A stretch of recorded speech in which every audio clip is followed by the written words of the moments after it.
Podcast disclaimer. The information shared in this podcast is for educational and informational purposes only and is not intended as a substitute for professional mental health advice, diagnosis, or treatment. Although a licensed therapist may be participating in this discussion, no therapist-client relationship is being formed by listening to this podcast. If you are experiencing a mental health concern, please seek help from a qualified, licensed mental health professional in your area.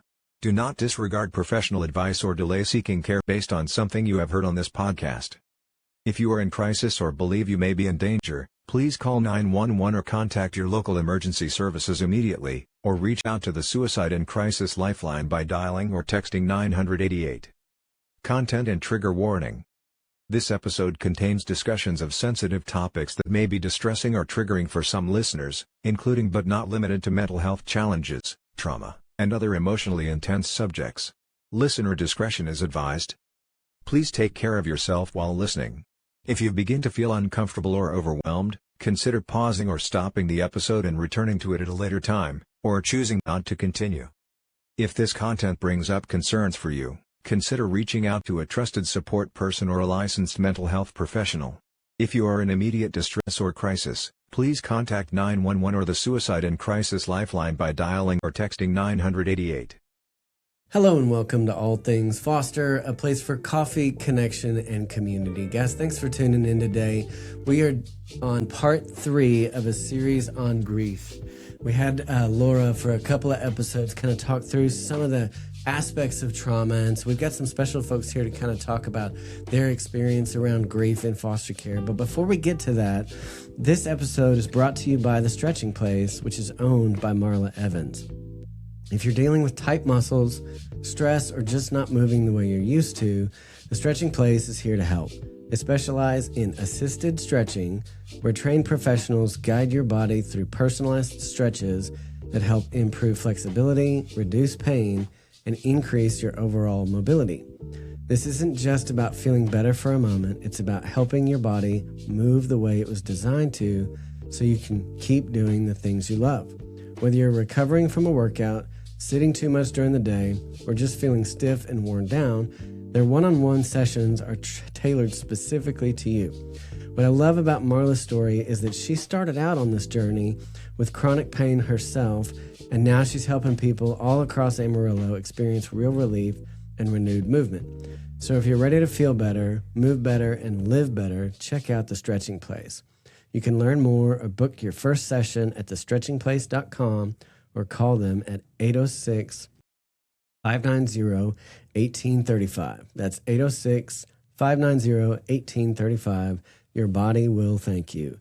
So, let's go around the table and let's remind everybody, Laura, who you are, what your background is, and then we'll talk to you two first. So, Laura, remind our listeners why you're here, what your experience is. Yeah, my name is Laura Bownds, and I'm a licensed professional counselor. I work in private practice. I graduated from West Texas A&M. I love working in child and family services. I love being a part of making a difference and being able to support families and kiddos.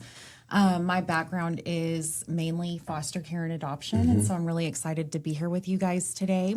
I'm currently working at Cal Farley's Boys Ranch and really enjoying it. And so, yeah, I think that this is such an important topic and needs to be talked about, isn't talked about enough. And so it's really exciting to be here with you guys today. Well, thank you for coming back again. Yeah. Of course. Okay, so Amanda, tell us about you. Okay, so my name is Amanda Rodgers. I also work at Cal Farley's Boys Ranch. I work in marketing and communications there, so I get to interview the kids out at Boys Ranch, hear their stories, which is a real blessing. My background is in journalism. I have 2 communication degrees from West Texas A&M, but I'm here because I'm also a foster adoptive mom. So in 2018, we had a daughter. We still have a daughter that was born to us, but when she was 7, we adopted a sibling group. They were 12 and 13 at the time. And so our world changed. All of our worlds changed very drastically, especially our daughter who was born to us. She went from an only child to the youngest. And that was, we read all the books. We felt like we were pretty prepared, but like any kind of parenthood, you're never quite prepared. And so I unfortunately or fortunately, whichever way you look at it, I'm pretty adept to grief in the foster care world.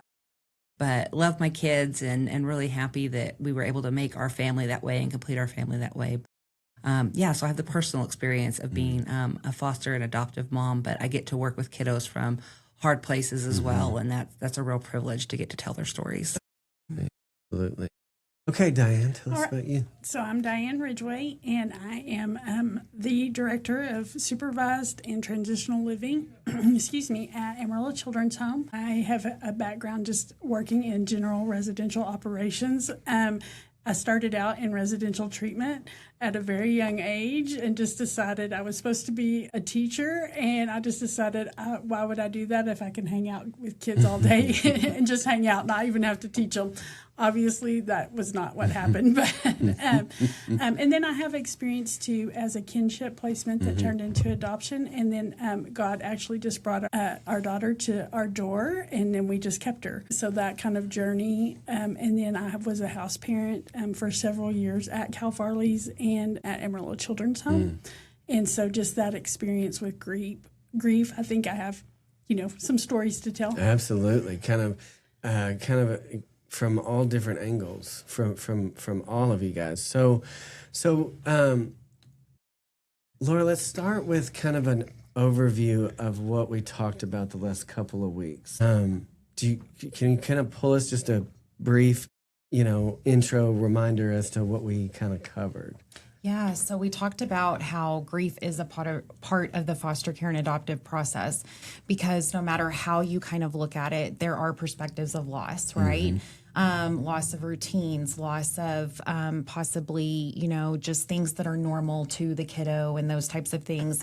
There is grief on the kiddo's part, and then there's also, after the kiddo leaves or goes to a different placement, there can also be grief on the foster parent part. And so kind of bringing all of those things together, understanding some of the clinical pieces to that would be the behavioral components that we see. Specifically, when a kiddo is having a hard time, how do they show up every day? When they're going through something hard, they are trying to communicate that to us. Yeah. The way that they communicate that to us is through their behavior, which isn't always a fun process to go through. And so just being mindful of those things, I think one of the biggest pieces to this whole process is the amount of support that we can provide kiddos and families with. So that can look like, of course, professional services, looping in a counselor. It can also look like using your support network, whether that is your church family, your friendships, those types of things, your agency that you're working with.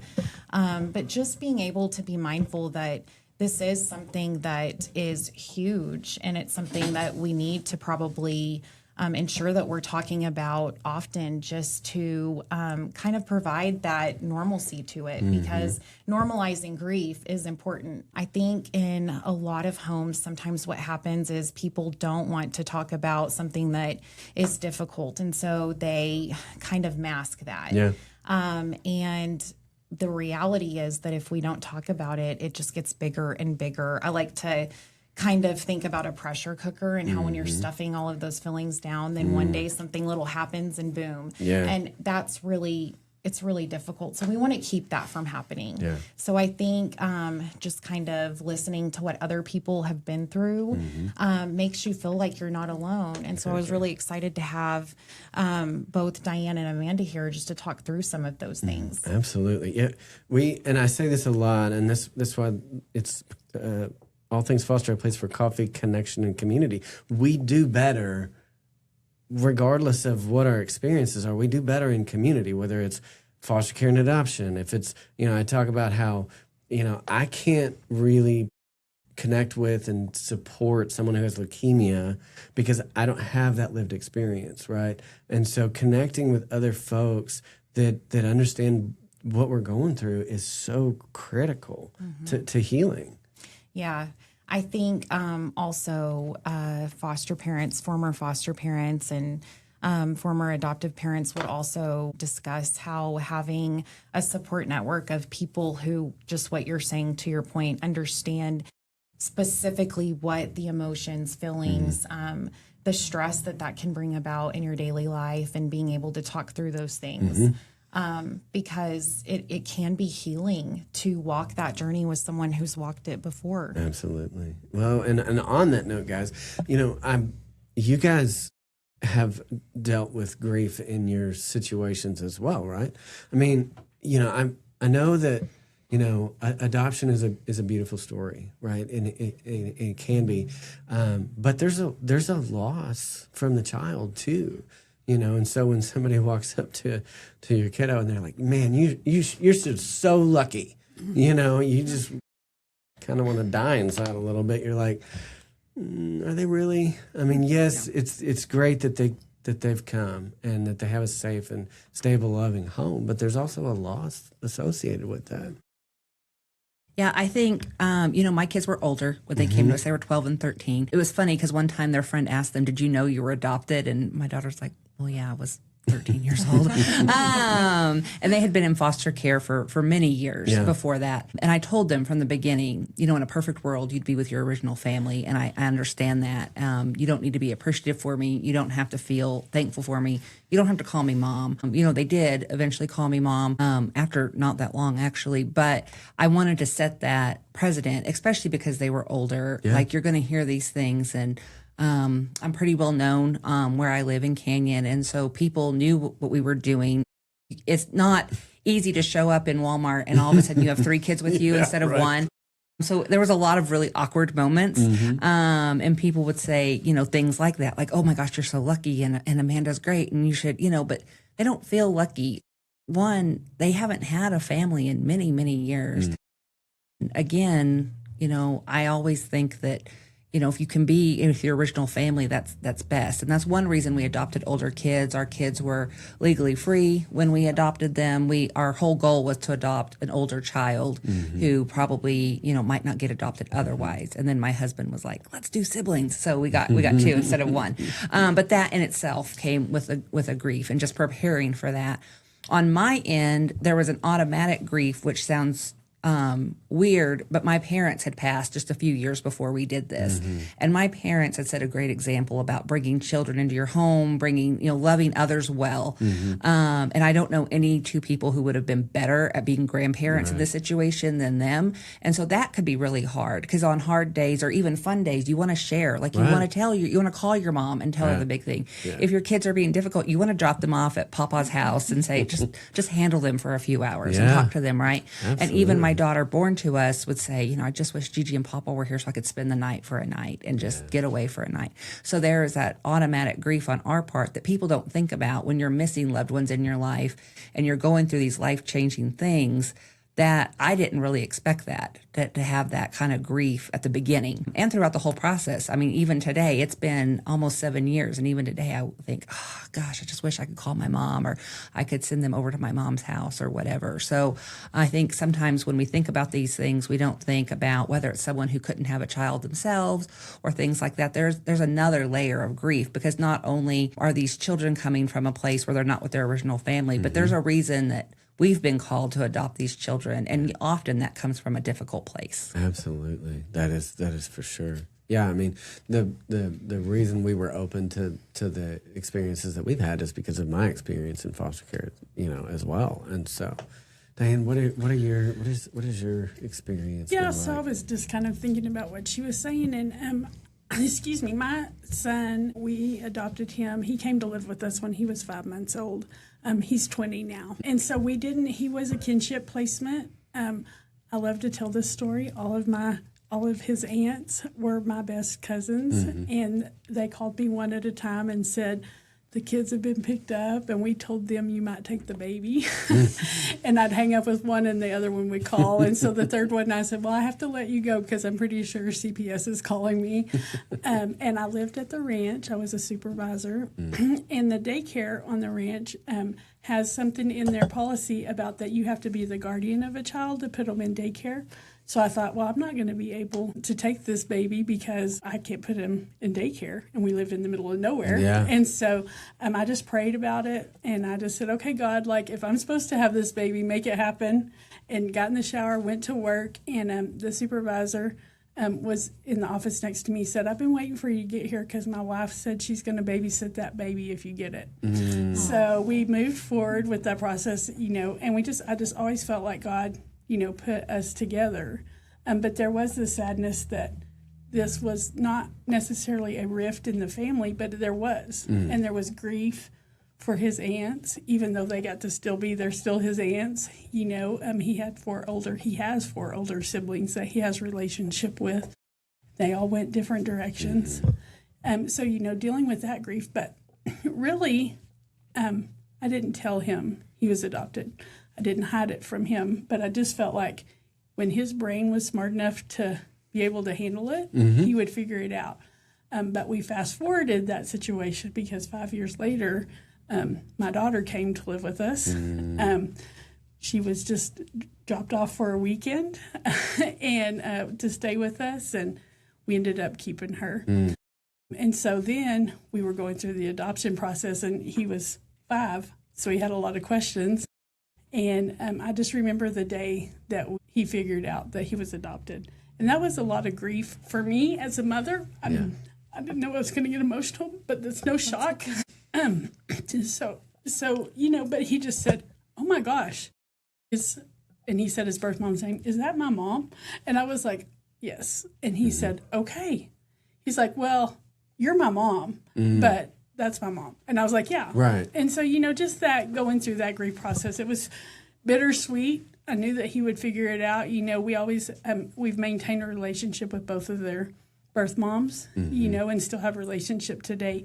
As I've gotten older, just see my daughter go through some grief of wishing things were different sometimes. Sure. And the grief my son had, oh gosh, at 18, he was hanging out with his sister a lot. He still hangs out with them. But his older sister and his birth mom would be at the house, and he would call me from the bedroom. And this poor guy, because he just loves me so much, and I love him too, but he would be like, I don't know what to do. And I was like, it's okay if you're friendly to her. Yeah. Like, that's your family. That's your birth mom, but that's also just your family. Right. Just think of her as your cousin if that's what you need to do. But he felt torn because of his loyalty to me. And so that was a grief process that we've had to work through, and they've both done great. That's kind of my adoption stories. Just a blessing. You talk about, I'm from a small town, and so when I got my daughter the first weekend, we went to the football game, and I walked up in the stands, and my friend stood up and said, "Did you get another baby?" And I was like, "No, she's just visiting. She's just we're just having fun with her." And my friend said, "We'll see." So, just God's little winks all along the way. People say the funniest things. My daughter, who's 7, she has a real good friend, and she met the girls right away, and she was asking them some interesting questions, and I let her know, like, you can ask me these questions, like, no question is bad, but maybe don't ask in front of them. And we were with another friend and the 3 girls one day, so there's 4 girls with me, and this little girl saw me in the hallway and said, "Amanda, did you get another one?" And no, we didn't. So, and we could all laugh at that, but our kids' friends are curious too. It's an interesting situation, whether it's a baby or an older kid.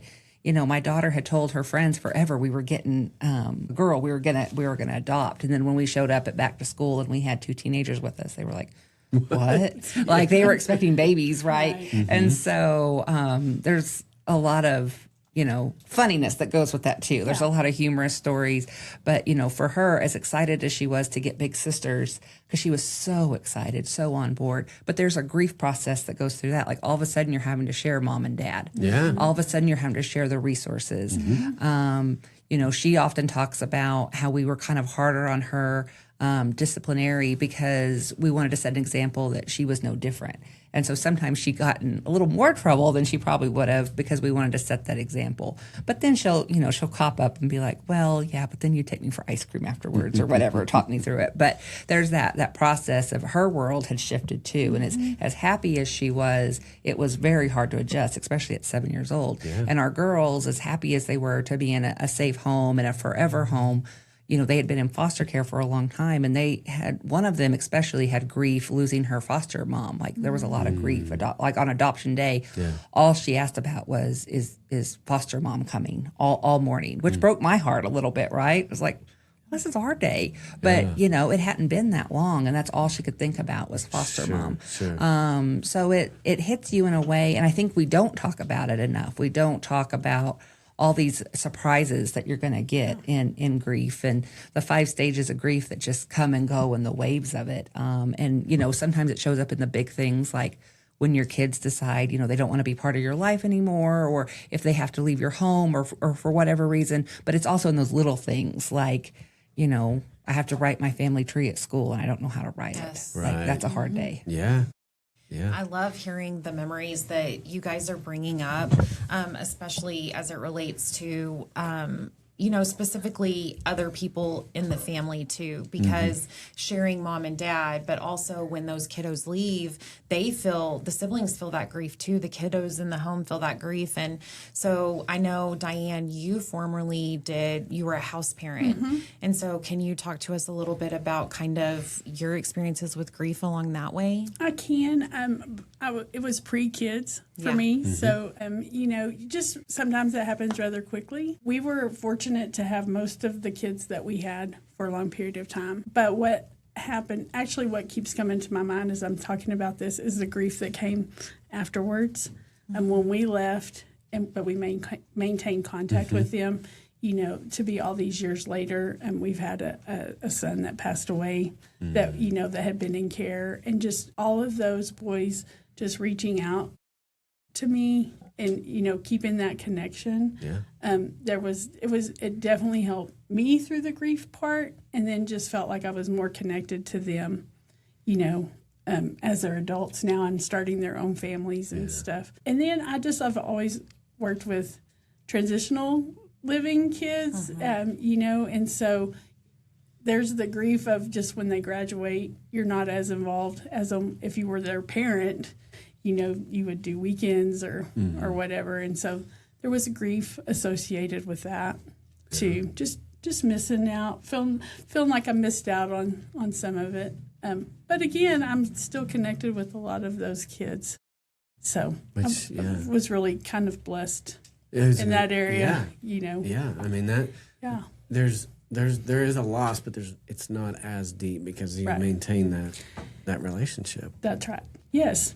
Yeah. I mean, I think that's the biggest takeaway for me. I would say that that's something that's really important, is if you can maintain that connection on both sides, you know, when it's safe to be able to maintain that connection with the biological family and also with the foster family or the caregiver that was there for that kiddo for whatever amount of time. I think is so important. Yeah. No, I 100% agree. I mean, you know, when it's good with the biological family, like let's keep that relationship. But then, you know, there are times when it's not, and then, you know, there's a rupture there, and then a grief because of that. You know, so. Yeah, we were able to kind of do a little bit of both, where it really wasn't healthy or safe for our daughters to have involvement with their mother, who's local, but they had an older sister who's local, and we kept contact with her all throughout, and they still have contact with her. And so that was really nice because they were able to maintain a relationship with their sister, and now into adulthood, because they're both adults now, they get to maintain that. And now that they're adults, if they want to have contact with their mom, that's up to them. And I always told them, if you know you need me to help you transition into that or help you with that, I'm always here for that. But unfortunately, we're estranged right now. So when you talk about grief and foster care, you know, I'm so excited that Dianne can keep those connections with the kids in her home. But it's hard when you adopt and you don't picture your story coming to an end. You know, it's forever family. That's what we call it, right? Forever family. Right. And so when your children, either because of trauma or psychiatric issues or just being growing brains, teenage, young adult growing brains, they decide they don't want to be part of your life anymore. You know, that's really, really hard. And not only is it grief, but you feel like a failure, right? And you have to do the work to overcome that. But as we were doing that and as we were walking through that, then we have a daughter at home still who's missing her sisters.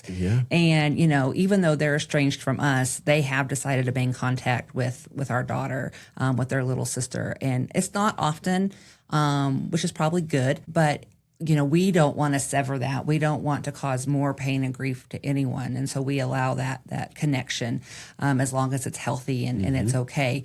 Because, we are forever family, whether they want to think that or not at this time. We're forever family, and we're not going to get in the way of that sisterly relationship. If that's what's best for them, then we're okay with that. Do we wish they would love us to come back in their life? Of course. But if they want to, we're here. But that's a constant form of grief. You know, I've talked to Laura about this before, how, hopefully my daughters will want to come back to us someday. But I can't live in that hope. I can't wake up every day thinking, is this going to be the day? That is a grief that you can't let go of. Right. So you have to just find a way to accept the grief, take it as it comes, whether it be a sweet picture that pops up on your Facebook memories or something that comes up, and, let yourself feel the feelings, but also be okay with we may never be an active part of their lives again. Right. And if we are, we'll be surprised and we'll be happy and be so excited. But I can't live with that hope every day, because then that's a whole kind of grief. Every day hoping. That's and I did that for a really long time, and it just wasn't healthy. Right. And I had to get professional help, and I had to take care of myself and read all the books and do all the things and all the breathing to get to where I am today, to be able to talk to you guys about it and say, this is the reality of our situation. It's not uncommon, which I didn't know at the time, especially with older kids, adopting older kids. That's very common for that to happen, but it's something we don't talk about, right? Sure. And so you don't know. And, but now I know that it's common, and it's not because of any one thing or we weren't enough. I think all of us at this table know if love was enough, all the families would be perfect and all of our kids would be awesome. But that's just not how it works. And, working at Cal Farley's, we learn a lot about brain development and different things. And we just know that the brain development, these kids go through, and my kids had went through some really, really rough stuff, basically their whole lives until they came to us. Sure. And so when you take that into account, one of my daughters, she just really has a problem with women in general. And I would say, I'm your mom. I'm here for you. And she'd say, yeah, but you're my fifth mom. Like, big deal, Yeah. And so you just have to learn to ride that wave. I'm glad you brought that up, because I think, too, just moms in general and adoptive moms get a little bit of rough. Like, I feel like in our family, I can be the scapegoat. Like, there's some grief in that. I'm like, your dad's sitting right here. Let's share that a little bit. Yeah. But it's, especially when kids come from trauma. There's, I don't know, and you might speak to this, Laura. I don't know if it's because oftentimes the biological father's not in the picture, or that he was the abuser, or I don't know what it is. Because it's really common. It in my home and in lots of the family, the mom is the target more so than the dad. I like to think, and I've seen this kind of unfold just in sessions and situations like that. Who do you feel safest acting out in front of? Someone who you feel like loves you unconditionally. And typically that is a mom figure to kiddos, right? I also think about the fact that, we're all sitting at this table and we've all dealt with grief on a certain level of either life changing in some way. We talked about in one of the segments about transitions like moving, changing jobs, those types of things. We know how that makes us feel. And then you add in the history of trauma for these kiddos. And it just, adds so much to whatever they may be feeling. So, you think of your saddest moment of missing someone, and adding on a history of, trauma and going through really difficult things. And you can kind of see what the kiddos are dealing with. And, it's difficult because we want to be able to, we also hit on this a lot last time whenever we were talking, but I think, at this table, all of us are helpers. So what do we want to do? We want to fix the problem. And I think sometimes, especially since in most families, moms are kind of the ones who are nurturing, right? I think dads are too. But I think, kids and families, they are longing for that. And so that's who they kind of connect with the most sometimes. And so that's the person who may take the most heat, for lack of a better word, in terms of the behavioral pieces, or especially I think with teenagers. We all love teenagers, right? And so, and then there is that component with moms and daughters too, and I think it's hard, it's difficult. And we do everything that we can to try to work through situations like that. And I think, sometimes we loop in the professionals. Sometimes we talk about it with other people, and that's helpful. And sometimes we just, have to sit in that space for a little bit and try again the next day. And I think it's something that can change over time as you work on the relationship and things like that. But it is hard. And I think sometimes, kids, sometimes we don't know everything that they come into our home with, right? We don't know all the things that they've been through. We may have a small idea, but that may just be breaking the surface. There may be a lot more that we're not sure about. And so just taking the time to really get to know them and to keep all of the things that you can familiar to them, I think that's really helpful.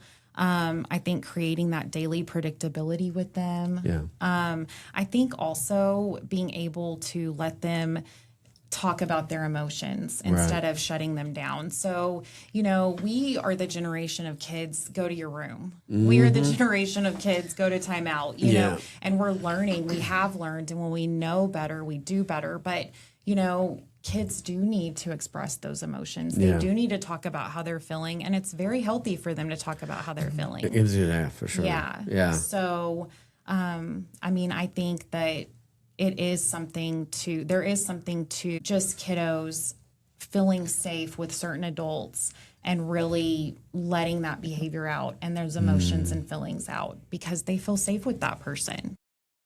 That makes sense. What, from a foster parent's perspective, what are things that they can do to try to work through the all these different aspects of their personal grief?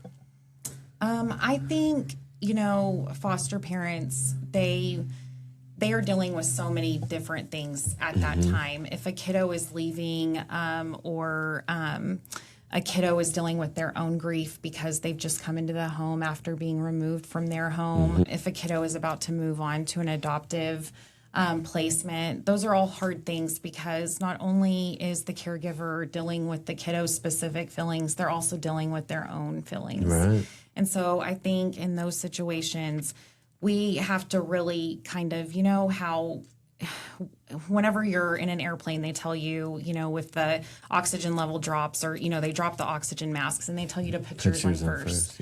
You have to be able to ensure that you're taking care of yourself. You have to ensure that you're in a good place mentally to help that kiddo through whatever they may be going through.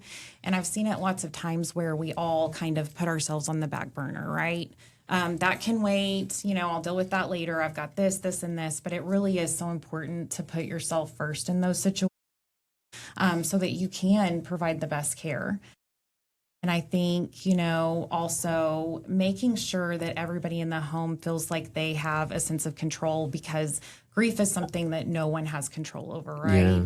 And those feelings can feel overwhelming. So when you have the opportunity to give some control back to the kiddos in your home or even giving yourself some control, some feeling of control, it can really help.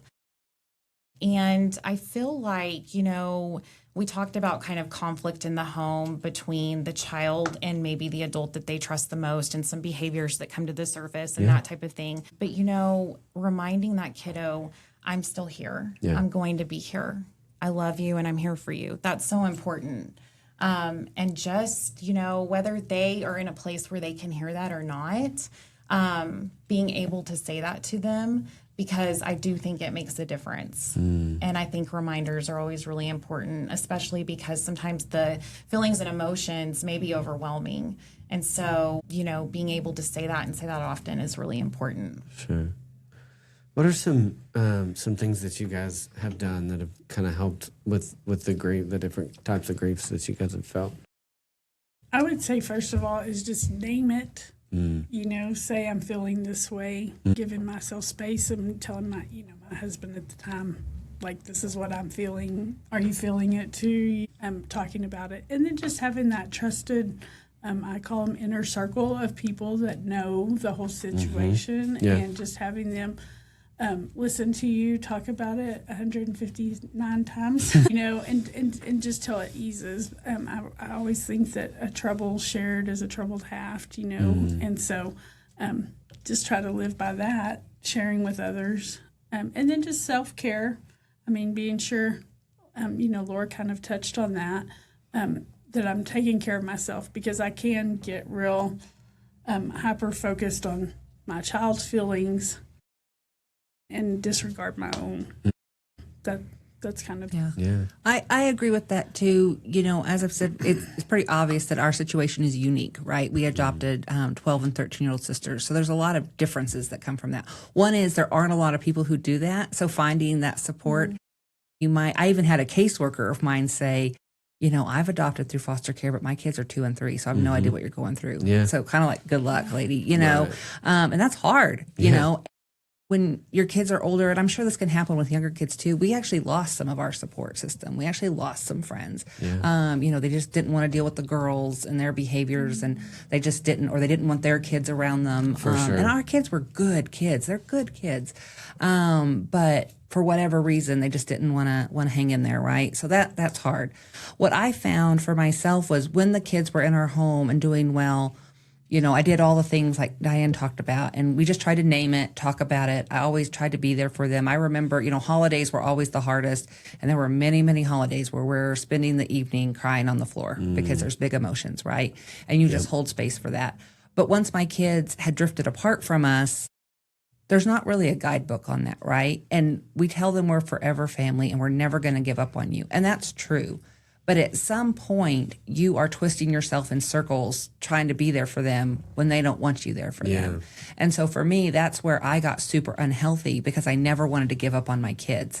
But at some point, I had to listen when they said, we don't want you. And so I had to then put myself first and get help and get better. So if they come back to us, I'm healthy now, and I've got some boundaries. I can keep myself from getting twisted up in that as much, but I still love them very much. If they walked in this door today, Matt, and said, "Hey, we're here. We want to see you, Mom," that would just amaze me, right? Sure. I would love that.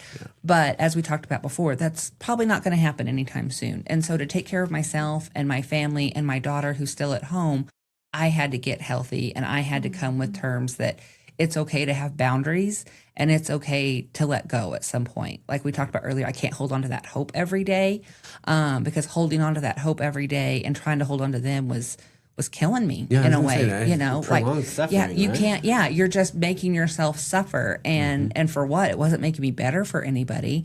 It was costing me relationships, and I was having trouble at work, and it just wasn't good. And so finally I had to say, okay, it stops today. I'm going to get healthy. I love my children. I'm going to hold them in my heart. But I can't, send them cards or letters or reach out. They don't want me to.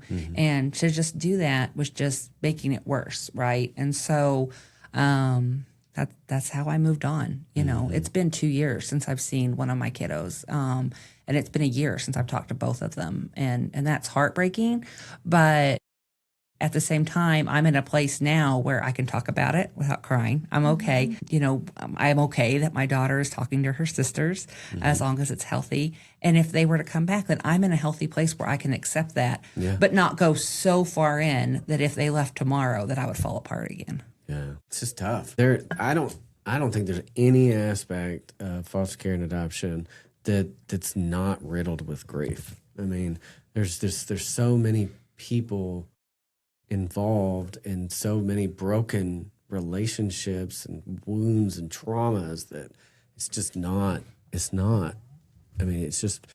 not possible to not have some grief. And so that's why that was why I was really wanting to have this this series, because it's not something that we talk about, and it's not something that we try to figure out how to move through and get to the other side. You know, we want to hold out hope that this kiddo, that's prodigal child, is off on their own, and you know, hopefully at some point they're gonna, you know, and so but letting that go.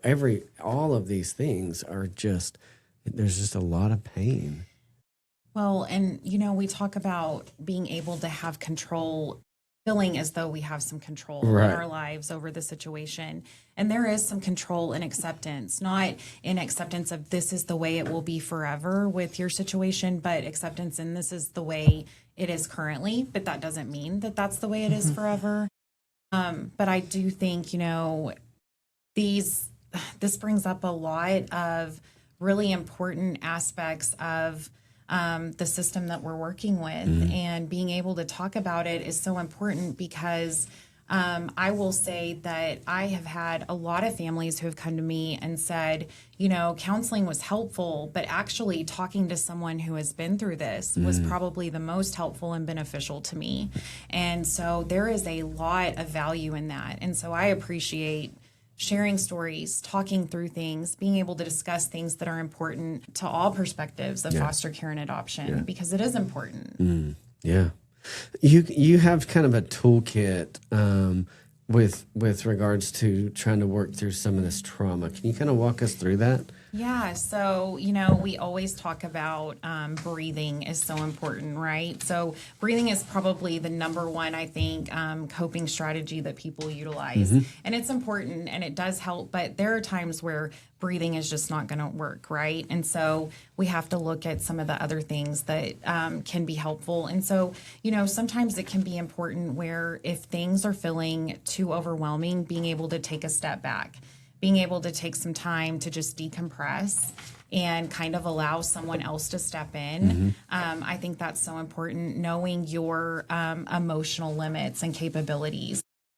Some, you know, foster parents and adoptive parents, you know, they may take a placement, you know, and then take a break before they take another placement because they're trying to get used to either a new family dynamic or they just need that space in between. And then making sure that you're utilizing, you know, the supports that you have within your own life, whether, like I talked about earlier, whether that's your church family or if your agency provides respite services, or if you do see a counselor, and being able to kind of make sure that you're using all of those services, because that's so important. I think it's important too, especially for couples and marriages, to make sure they're taking time for themselves. You know, sometimes people feel guilty for taking time away from kids, but it can be really, really helpful to just have that time to reconnect and regroup and all of those important things. And so just being mindful of knowing your limits, but also knowing what you need. And also being able to voice your needs, because a lot of people don't like to ask for help. We are the helpers here. We know how to fix everything, so we don't need help, you know. But I think it is really important that we realize that everybody needs help sometimes, especially in such a, you know, what can be very difficult situations. And being able to talk about it. I think support groups are so beneficial to so many people, just because there is a sense of belonging there, and being able to relate to each other. And being able to talk about what's been helpful for one family may be really helpful for another family. And, you know, just having the space to be able to talk about those things. I know that Leanne Lefevre is doing an adoptive group for adoptive support group as well. And so if anyone needs information on that, we can certainly give that out. But, you know, being able to find people who are in similar situations so they can, you know, talk about all of the challenges, but also talk about the wins, because that's important too, right? Yeah. It's like AA. I mean, you go there and you say, this is what I'm struggling with, but this is how I've been successful. Or if I screwed up today, then, you know, have some folks stand there with you and say, okay, we'll get back up and, you know, try again. we need community. It's so stinking And important. I think in the past year or so where I've gotten healthy, that's where I found the most help. When I have loved ones, friends, coworkers, people who will say, yeah, I know this is hard and this really stinks that the girls aren't part of your life. Graduated high school. Yeah. They've made it through all these challenges. Like there's things that happen that may or may not have happened without your love and support. And that, because we tend to not give ourselves the credit for that, right? Like, I don't know what I did. I brought them in and now they're gone. And it's like, yeah, but they hit milestones that they may not have hit. And especially like, we got them in 2018, so we parented through the pandemic. If they had been in foster care during the pandemic as, young teenagers, I mean, I don't know. I don't know what could have happened. Yeah. And we don't know. We don't know on this side of heaven the impact we had. And so that's important is for to listen to your community and to believe them. I have a hard time believing them. Laura will always tell me something and I'll say, I'll choose to believe you because it can be hard, because you're in your own head about all the things. Yeah. She doesn't know all the things I've done or all the mistakes I've made. She doesn't know, but she does. She's my friend and she loves me and she sees the impact and she works in this field. Yeah. And so that's what I would say to especially parents who are, feeling grief is believe your people. Believe your people. Let them believe it for you if you can't believe it for yourself. Laura adamantly believes that one day my children are going to be back in my life. And I just tell her, I'm going to let you believe that for me because I can't. I can't today, but I'll let you believe that for me. Yeah. So and hope, we can't, like you said, on this side of heaven, we can't see the impact that we've had, and we just have to trust that we've had an impact that's beneficial, and just like I said, kind of move past it, It's man, this is good. This is just a good conversation, and I'm super grateful that you guys are willing to kind of bare your souls. I mean, it's a tough thing to talk about, and so we need folks that are out there that are willing to share that, so that it hopefully will help other people. That's why we have this podcast, is to help folks that are out there that need some help and they don't know where to go, what to do, and all that kind of stuff. And so it's just super, super important. Well, we're gonna wrap up this episode. We're gonna talk a little bit more in the next episode. But thank you guys for coming in and talking with us, sharing your experiences, guys. Our main thing is with placement packages. So we provide placement packages for kiddos that are coming into foster care. And so we provide those all across the Panhandle. So 26 counties we deliver these placement packages to. And so each placement package, they get a suitcase, a Bible, a teddy bear, a book, a toy, blanket. And then beyond that is whatever the foster family needs. So it could be clothes and diapers, car seats, just all the different things. And so in order to get to where every kiddo gets a placement package, that's the end goal, we need your help to get there. So we ask folks to set up to become a placement package partner. That's where they just set up a monthly donation. It could be $100. That buys us all the clothes we need for one placement package. Or $50 buys us a case of diapers, and $10 buys us an outfit. And so, if you're interested, go to our website, panhandleorphan.org/donation. You just think about setting that up. That really helps us to continue to grow. We did 161 last year. Our hope is 250 this year. But there's about 600 kids that come into care in the 26 counties in a given year. And so we need your help to get to that point. So if you would, think about that. Guys, again, thanks so much. And I look forward to talking with you guys a little bit more on some other aspects of grief. But Laura, thank you you put all this material together and bringing your expertise and sharing with us as well. Yeah, thank you for having me.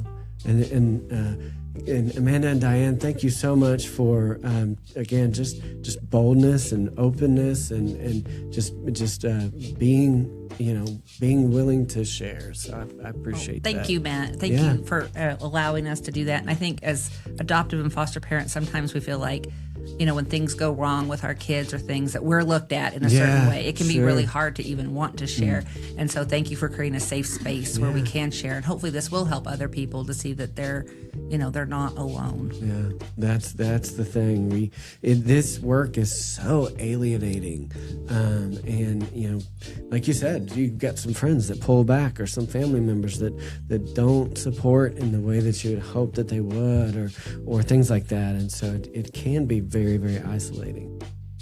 So, well, guys, thanks for tuning in. Catch us next week as we delve one more week into some grief and some things that we can do with those.